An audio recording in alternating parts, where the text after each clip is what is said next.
Welcome back to Monitors Unboxed. We are here at the massive ASUS ROG booth. This is actually only half of it. They've actually got another ASUS booth behind us at the moment. Anyway, lots of stuff here, not just monitors. I think we're going to be looking at a few other things on the channel as well, but there are three interesting monitors that I want to have a look at in here. We've got a new QD OLED monitor, we've got the 540Hz TN monitor, which was already announced but is soon to be hitting the market, and we'll just have a look at ULMB2 as well, because that's something that NVIDIA announced during Computex. Haven't quite had the time to test it just yet, but it is available to have a look at on the show floor right now. So let's take a look. The Hardware Unboxed Computex coverage is brought to you by MSI and Thermal Grizzly. Check out MSI's X670E Tomahawk Wi-Fi, offering complete support for the full range of AMD Ryzen 7000 and 7000X3D CPUs with its powerful 14+1+1 80-amp digital smart power VRM to ensure temperatures stay cool even under full system load. The Tomahawk also takes full advantage of DDR5 memory with dedicated SMT welding and patented MSI memory boost technology, delivering clean and pure high-frequency DDR5 signals. So for more information, please check the link in the video description. Also supporting our Computex coverage is Thermal Grizzly and their new WireView, a graphics card power measurement device that plugs straight into your graphics card's PCIe connector. It's a great product and I'm very excited about it. WireView is not only very cool, but it's a very functional tool that looks great, but also provides useful data. And as such, I'll be using it in all of my systems moving forward. And if you'd like to do the same, then please check the link in the video description. All right, so here at the ASUS booth, we've got their brand new 49-inch QD OLED ultrawide, which is called, and I've got the card here, the ROG Swift OLED PG49WCD. So a bit of a mouthful there with the four names, but this is a very interesting 49-inch, new format of the QD OLED ultrawide with 5120 by 1440. Earlier at Computex, we saw the MSI version of this monitor, but the ASUS version is a little different. They're saying that this is a 144Hz monitor instead of the 240Hz that we're getting from ASUS, but we are still getting most of the features that we've seen from QD OLED. So as the ASUS employee here crashes the car on screen, we're getting things like 1000 nits of peak brightness. We've got 99% DCI-P3 color gamut coverage. So we've seen QD OLED before. This is just the extended, wider version of that. They're also quoting Display HDR True Black. This car racing has not been going well. Display HDR True Black 400 support. So again, I think MSI was saying True Black 500 for their monitor. So there's going to be some pretty interesting differences there between those two products. So hopefully I'll be able to check those out. ASUS told us that this monitor should be available around September of this year. No pricing just yet, but it is a high-end monitor. So we're expecting, most QD OLEDs these days, the 34-inch ones are like $1,100 to $1,500 US. This will be priced above that. But because it's not a 240Hz monitor, not quite as, display HDR as the MSI model, maybe we priced a little bit below that despite still being that ROG monitor. So really interested in seeing how this one goes, and I'm sure that when I get my hands on this, I'll be able to produce a bit better gameplay than what we'll be seeing right here. So yeah, let's move on. So this is an ASUS monitor that has already been announced, but this is the first time that I'm actually seeing it in person. Again, I'm just going to get the product card here because of the long name.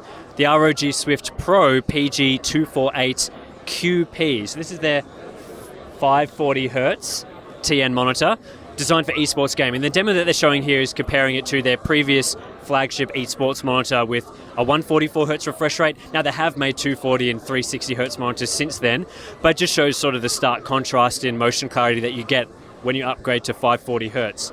So I'm pretty interested in checking out this product, and I've been told that it should be coming in just a couple of months from now. I believe Dell and Alienware have a monitor on the market already that's 500Hz, but it's using an IPS panel, so that's kind of different. We're expecting higher performance response times from a TN panel, and ASUS has got this sort of interesting, I can't do it with one hand as it turns out, but you can adjust the stand there to different sort of sizes. But I guess the idea behind a product like this is most people aren't going to be buying a 540Hz monitor. It makes not much sense for most consumers, especially at, we're expecting this to be a fairly expensive product. But for esports gamers that, like Steve, who's standing over here, who must have the best motion clarity for things like Fortnite and CSGO, Valorant, those sorts of games, you'd upgrade to 540 hertz because of the better motion clarity.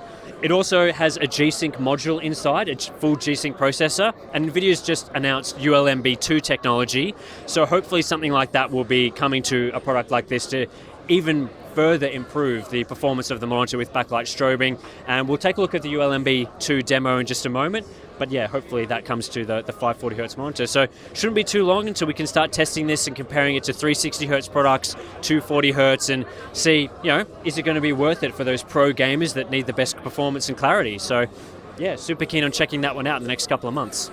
So the final product that I wanted to look at least from the monitor side at the ASUS ROG booth, is a monitor I've actually already reviewed on the channel, the ROG Swift 360Hz PG27 AQN. So the main reason why we're coming back and having a look at this is because of NVIDIA's new ULMB2 technology. So this was just announced by NVIDIA at Computex as a new backlight strobing technology, and it is going to be available for owners of this monitor via a firmware update. I've actually been already provided the firmware update, but haven't been able to get testing it just yet, just because it was given to us a couple of days before we flew out to Computex.